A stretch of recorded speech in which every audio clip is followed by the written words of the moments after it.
Hey guys, welcome back. Hope you all had a great, terrific New Year start, and after some time we are back here with one more video.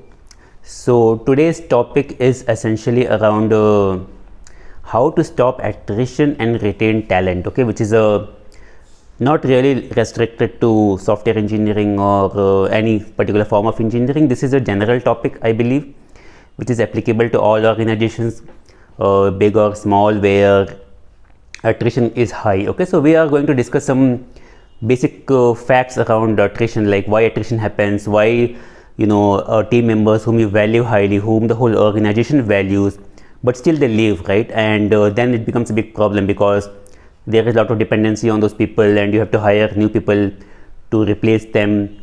So we are going to discuss few of the things why this happens and what can be done to stop this. Okay, so taking cue from my own experience, in my last experience as senior engineering manager,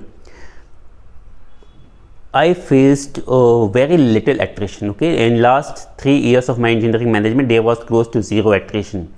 So I do have some ideas on what helped me, and I would like to discuss them. And then you guys can let me know in comments like what worked for you or what did not work for you, and if there is something that you are facing issue. Okay, so attrition is very common in software industry. It's very common for people to leave like in 2 years or 3 years. Switching jobs is very common, and it's a big problem in the software industry. So the first point that I would like to mention about reducing attrition is the basic one but most often neglected one, that is listening to the team. Okay, if you listen to your team regularly and honestly, that is if you are doing one-to-ones with the team, right, where you ask open questions like feel free to let me know what you want, tell me any issues that you are facing, not necessarily related to work, even outside the work like commute and office timings and any challenges that you are facing, any stress that you are undergoing. If you ask these kind of open questions to the team members feel very relaxed and they feel that they are being heard. Listening to the team one by one creates a sense of trust and transparency. It also helps the team members voice those concerns which they don't know where to put it on, right? Like concerns regarding, let's say, their systems which they have, if they are not happy with that, if the place where they are sitting is not comfortable to them. These are small nuances, right? If you hear them regularly and kind of try to address them, and many of the times these problems can be addressed without making any major changes, without making any financial changes. So but if you don't listen to the team, right, you will never come to know about it. So listening to the team is very important. A lot of times what I see is people, in many companies, they just float a form, Google form or something like that, and ask the team members to fill it with their grievances or what their expectations are and all those things. These things don't work. You should be doing one-to-ones with the team. You should kind of take them into confidence that you will make an honest attempt to kind of address their concerns, their expectations. If you are doing it consciously, honestly, regularly, believe me, this is a major factor in retention. Even in my own experience, though I would say I have only solved 20% of the problems that the team members raised to me, but the fact that I was listening to them regularly, the fact that they felt connected with me, kind of helped them remain in the team. They become comfortable in the team. They feel like it's their home. It's the place where they love coming to. They enjoy working. So listening to the team is very important, and it has to be kind of regular and one-to-one. And also what I have sensed is many times management is scared of kind of listening to the team. Okay, this should be completely avoided. Okay, sometimes what happens is people at the top, right, they feel that if they ask these questions to the team like what do you want, they may come up with a lot of expectations like promotions, hikes, financial expectations. That is not true actually.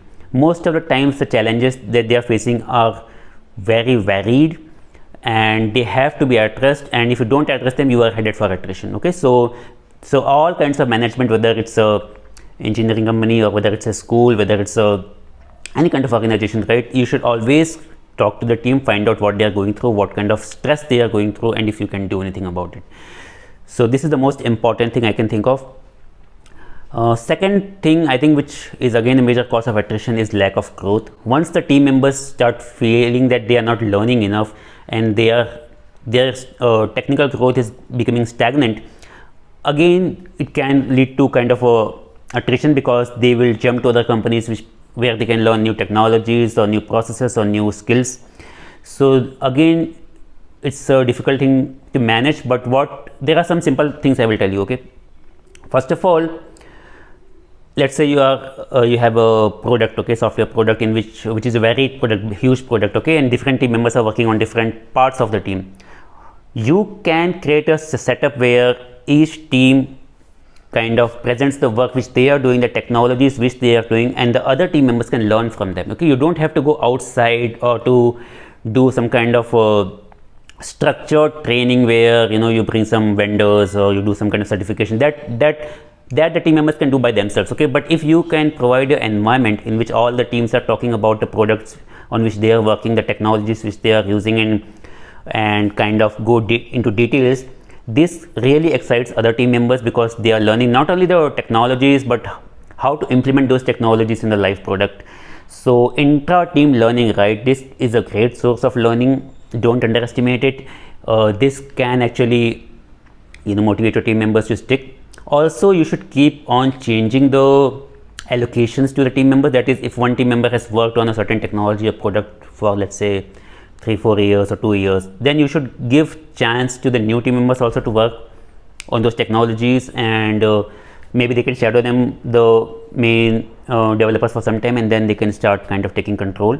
So all these transitions should also be planned. And apart from that, if some team member shows interest in management, okay, then you should be giving more responsibilities to them around those kind of things, like handling teams, coordinating with other team members. So depending upon what the interest of the team member is, they should always keep learning and growing, both technically as well as position wise and in sense of the responsibilities.